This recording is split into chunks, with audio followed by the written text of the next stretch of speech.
কাকু শুনছেন? কাকু কাকু কে কে কি কি ব্যাপার? কি এই বাপের বয়সী লোকটারে কেউ খোঁচা দেয় এভাবে? কি ব্যাপার? কি কি বলো? আমাদের একটু নিয়ে যাবেন কাকু? আর কোথায় কোথায় যাবে? আর যেখানে যাও সোজা কথা বলে রাখলাম, শোনো, রাতের বেলায় যা ভাড়া তার থেকে 20 টাকা বেশি দিতে হবে। কোথায় কোন গ্রামে যাবে তোমরা বলো? বলছি এখানে কোনো থাকবার জায়গা আছে?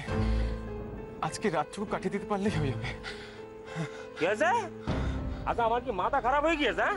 তোমাদের এই রাতের বেলা আমি ফ্যানে করে নিয়ে খুঁজবো কোথায় থাকার জায়গা আছে? নষ্ট আমি জায়গা পাও না? বিরক্ত করেন একদম। কোথায় ভাবলাম রাতের বেলা ভাড়া পেয়ে 2 পয়সা বেশি কামাই হবে, কোথায় কি যত সব ফাল। এতে কি সরো, এখন আমার ভাড়া খুঁজতে যাই।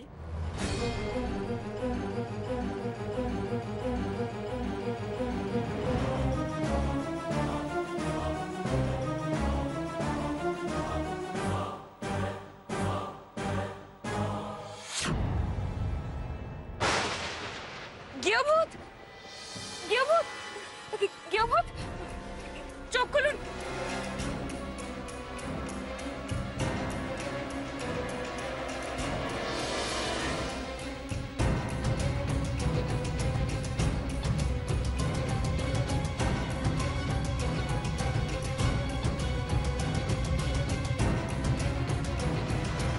গৃহভূত তাকান না, গৃহভূত চোখটা খুলুন না। গৃহভূত গৃহভূত প্লিজ তাকান।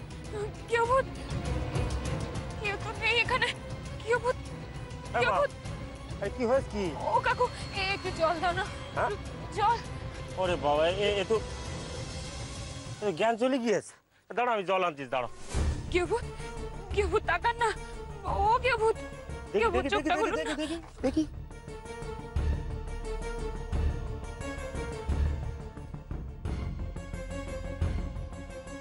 ও বাবা, এই গায়ে তো ধুম জ্বর। হ্যাঁ, আরে সারা গায়ে এরকম কাটা ছেঁড়া দাগ কেন বল দেখি?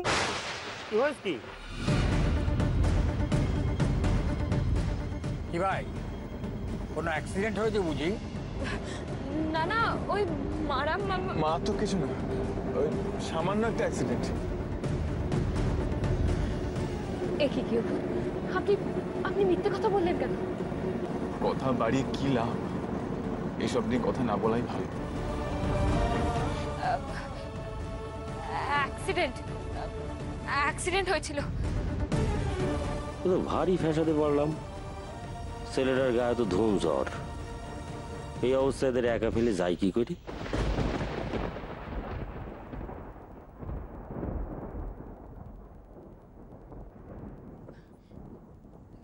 কাকু দয়া করে একটু দেখুন না, যদি রাতটুকু কাটানোর কোনো ব্যবস্থা করতে পারে। দাঁড়াও দাঁড়াও দাঁড়াও, এই রাত্রির বেলা তোমরা কোথায় থাকবা বলো দেখিন?